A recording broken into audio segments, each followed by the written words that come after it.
देखा ना भांग धतूरा के खात खात हमरो मन उबिया गइल बा। एक काम करा ना, अरे भोले दानी कहतानी गौरा से बचनिया। ए मास्टर जी, अरे भोले दानी कहतानी गौरा से बचनिया। अरे गौरा, और भोले दानी कहतानी गौरा से बचनिया। ए गौरा पीस द पोतना के चटनिया। ए गौरा पीस द पोतना के चटनिया।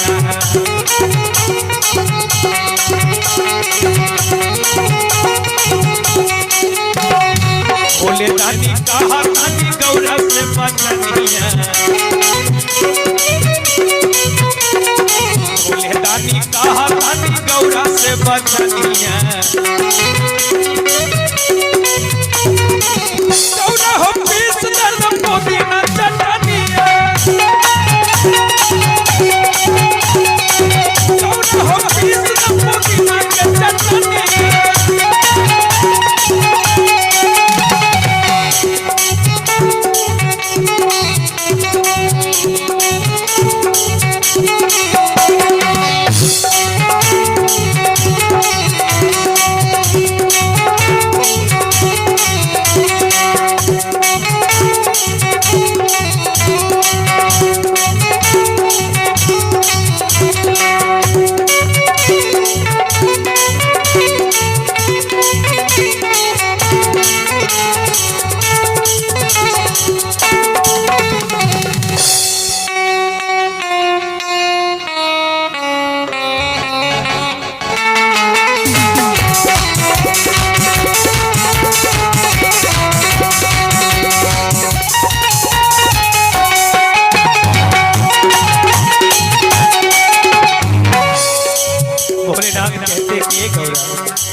गौरा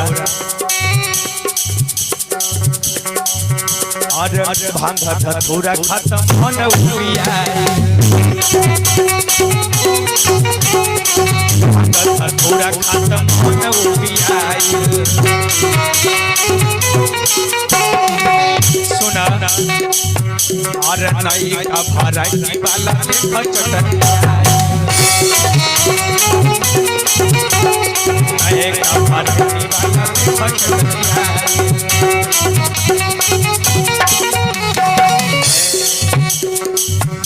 और सभे भोजपुरिया में मचल हल हलिया।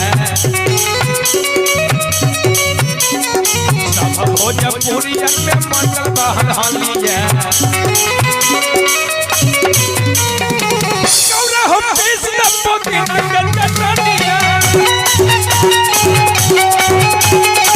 गौरा हो पीस द पोतना के चटनिया।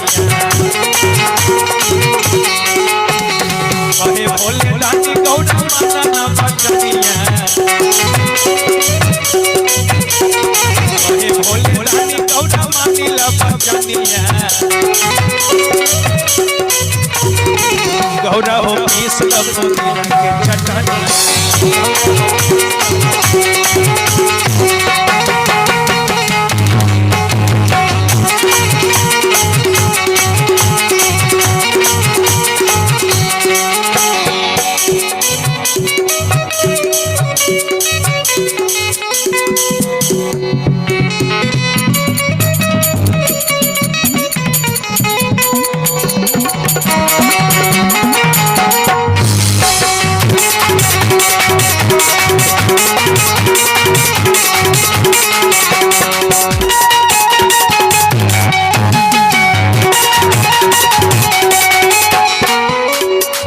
जय जय भोलेनाथ कहते थे गौरा गौरा हमार बात माना गौरा।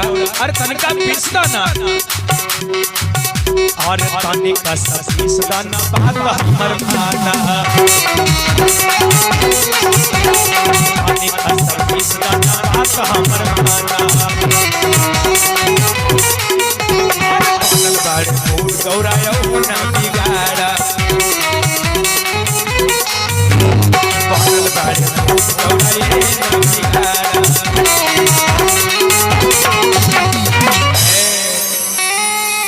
और हर मन उबियाई गहिले पीते गंगा पनिया हर मन उबियाई गहिले पी के गंगा पनिया। अरे गौरा अरे बात माना अरे गौरा हो पीस का पुदीना के चटनिया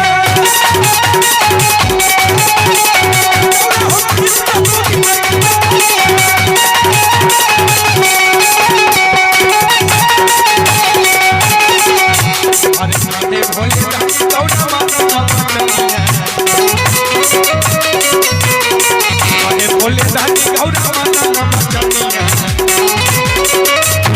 गौरा हो पीस का पुदीना